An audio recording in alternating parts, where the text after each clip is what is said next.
2021's Halloween event has begun, and as we were tipped off, Dead by Daylight has come to For Honor, and it's amazing. But at what cost? Larry is missing, and there's apparently a new charm in Dead by Daylight.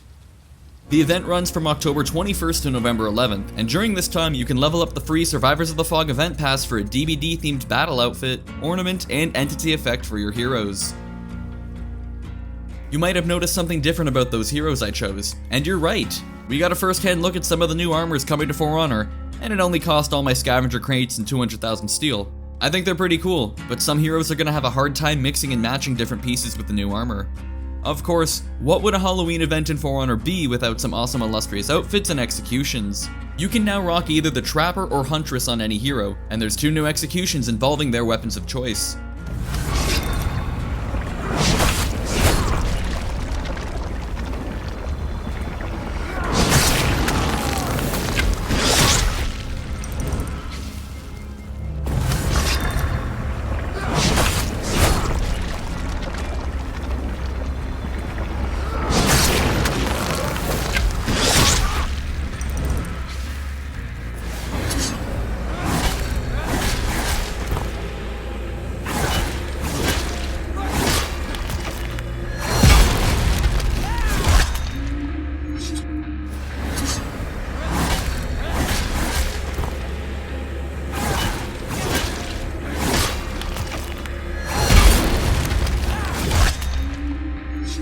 The clear winner here, in my opinion, is Raider. I mean, Raider literally has an execution with a trap already.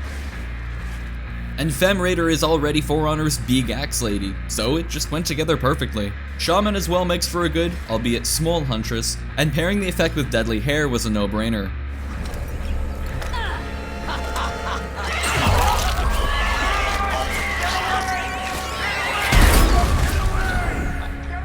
You can purchase a bundle containing both Illustrious outfits and executions, as well as a limited time signature. Sadly, it's not the running on the spot post-game animation as I thought, but it's better than a t-shirt that says, "I fought the Trapper and survived."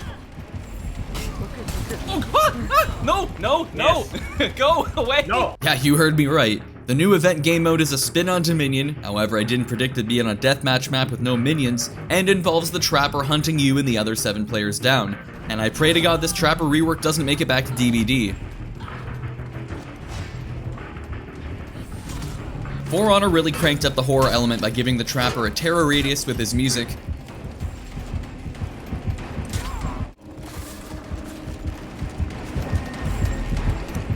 The big red glowing stain, teleportation, bear traps that deal a lot of damage and bleed, a metric fuck-ton of health, Centurion's moveset but everything's unblockable and deals a lot of damage, and a level 3 bot brain meaning he knows how to feint and parry.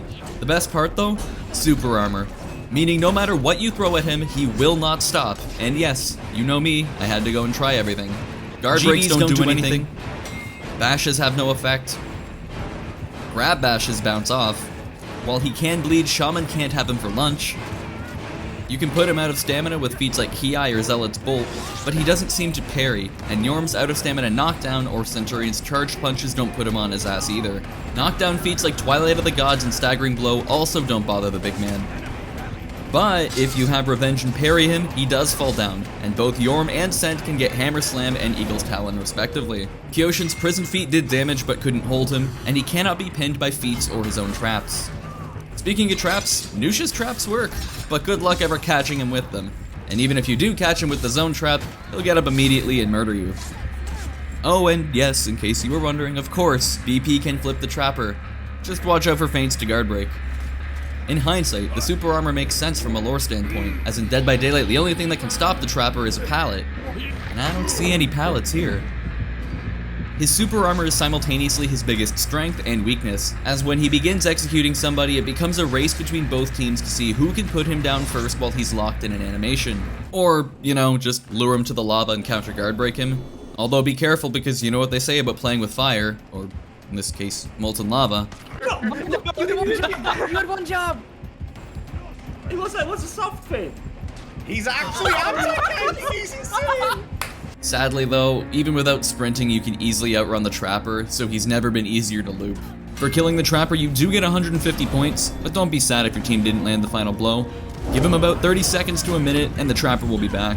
Apparently though, if you kill the trapper after you're dead, the entity rewards you with a free revive. I'm sorry. No! The trapper killed me. You whore. Oh, The shit. trapper's actually bleeding out. I tried to come help you. Hey, you get it? my trap killed him. And, wait, it brought me back to life? What? Speaking of points, the capture points, and Cinder Mill as a whole, have been redecorated for the event. Aside from the various hooks and blight juice strewn about the map, each zone has a generator complete with the engine sounds and successful skill check sounds from DBD.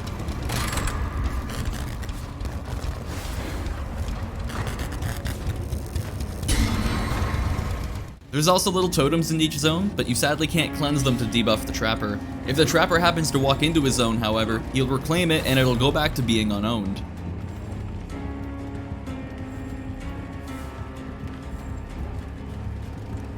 All in all, the attention to detail is absolutely astounding. I mean, they even painted the doors red to match the lockers in Dead by Daylight.